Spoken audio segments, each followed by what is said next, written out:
Hey there, welcome back to the channel. Thanks for being here. Well, it's time for another Tools and Tech Tuesday, and today we have an M18 Fuel combo kit to check out. This thing has a hammer drill, an impact driver, two 5 amp hour XC batteries, a dual voltage charger, and a hard case. Let's open it up, talk about the specs, and we'll use it in a project.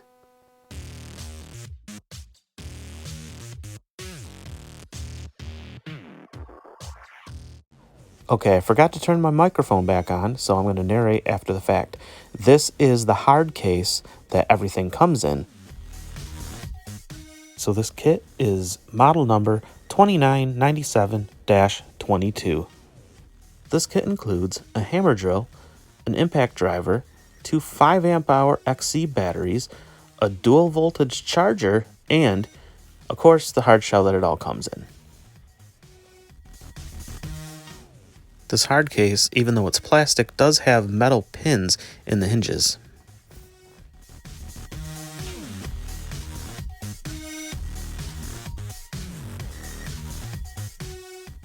Notice that the latches are at least partially metal and there is a hole to put a lock through. Let's open it up and see what's inside. There's a paper here for a code for a monthly sweepstakes. Manuals. The included charger is a dual voltage charger, so it'll charge M18 and M12 batteries. Under the charger, there's a flyer that has a bunch of tools on it that you can shell out more money for. The impact driver is model number 2853-20. This thing is pretty compact at 4.59 inches long, and Milwaukee claims that it has 2,000 inch-pounds of torque. It has a bit holder on one side and a belt clip on the other. They say it has 4 driving modes, including a mode for self-tapping screws. Apparently there were some issues with the collet holding the bit on this model. Milwaukee addressed this by adding another ball bearing to hold in the bit, as well as adjusting the tension on the spring. Unfortunately, they left the model number the same, so the only way that I know of to make sure that you have the new one is to look inside of the collet and see if you have 1 or 2 ball bearings. If you buy it in this kit, then it may depend on where you buy it, but mine came with the one that only has 1 ball bearing in the collet. Next up, the hammer drill. Here is the handle for the hammer drill. The model number for the hammer drill is 2804-20. This thing is fairly compact at 6.9 inches long. Milwaukee claims it to be the industry's most powerful, brushless, battery-powered hammer drill at 1,200 inch-pounds of torque. You might question the accuracy of that statement that it's the most powerful if you watch the video by Workshop Addict, which I'll put a link in the description to. They compare it to the DeWalt DCD-996 hammer drill, which gives it a really good run for its money. In fact, the DeWalt powers through some of the stuff faster than the Milwaukee. But there's definitely no doubt that this Milwaukee has a lot of power. I'll link another video in the description where they go through some deck boards with a 4-inch hole saw, and then they go through an aluminum truck bed with that same hole saw. There are some complaints about the trigger. I don't know how common they are, but one person said that the trigger sticks. Vince from VCG Construction said that his drill will sometimes not activate when he pulls the trigger. It has a 1/2-inch metal ratcheting chuck. It also has a belt clip on one side and a bit holder on the other.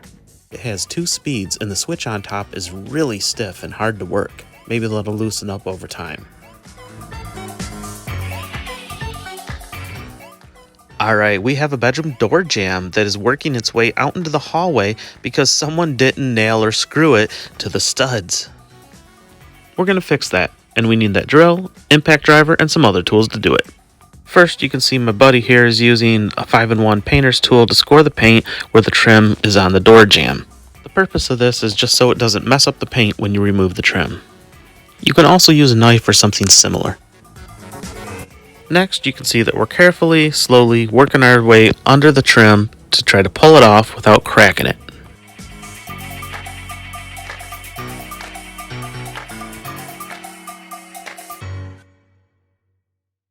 It can be helpful to use a flat bar like this. Put it behind the trim and push down. Next, we remove any nails that might be in the way. we're going to persuade our door jamb back into place with this sledgehammer. It's a good idea to put some wood or something against the trim to protect it from damage. Next up, we put our drill into drill only mode so we can drill our pilot holes for our 3.5 inch screws that we're going to be putting through the jamb.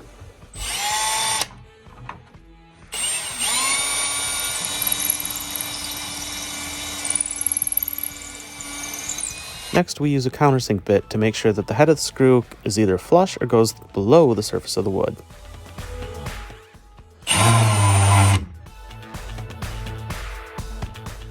Next, we drive in those screws.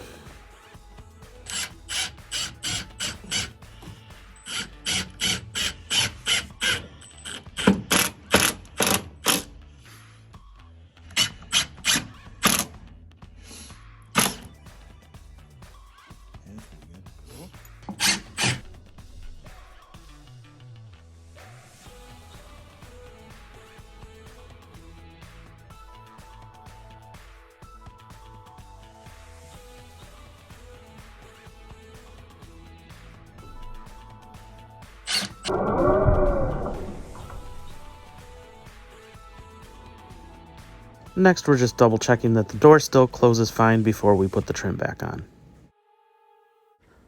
Finally, we put the trim back up using the brad nailer.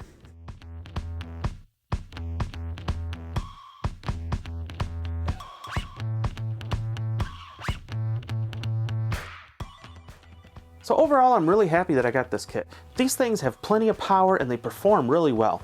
I was a little disappointed to learn that I got the collet that only has one ball bearing in it. But if I end up having problems where I have to go fishing bits out of holes that I just drilled, then I'll call Milwaukee at 1-800-SAWDUST and hopefully they'll take care of me. I've heard different people saying that Milwaukee has been really good about taking care of people when they have issues with it. So I'm not too worried about that. As for the hammer drill, this thing has performed really well for me. I haven't been able to replicate any of the issues where people talked about a trigger that sticks or when you pull it back really fast that it doesn't start. None of that has happened to me, so I'm really liking this thing so far. If I was going to offer Milwaukee some critiques for improving this thing, I would say that the selector switch is back a little bit far. In order for me to hit it, I'm ended up hitting it basically with my knuckles or with the side of my finger here instead of where if it was up here it might be just a little bit easier. That's no big deal. The speed selector switch on the top here is quite stiff. I mean, it works, but I can definitely see some people not being able to pull this thing if maybe they don't have a lot of hand strength, maybe they're getting older, maybe arthritis or anything. I can see this thing maybe an issue for some people. One thing that I think Milwaukee could carry over from this M12 drill is how this contrast with these bright white letters on this black background. To me, these ones just aren't as easy to see. I like how compact this drill is. It's even a little shorter than this M12 drill. Alrighty, well there you go, there's a look at the M18 Fuel Combo Kit. I hope you found this video useful and interesting. If you have any questions for me, drop them in the comments. I'd love to talk to you and help any way that I can. If you have any experience with any of these tools, let me know what you think of them. Thank you so much for watching the video, and I'll see you next time.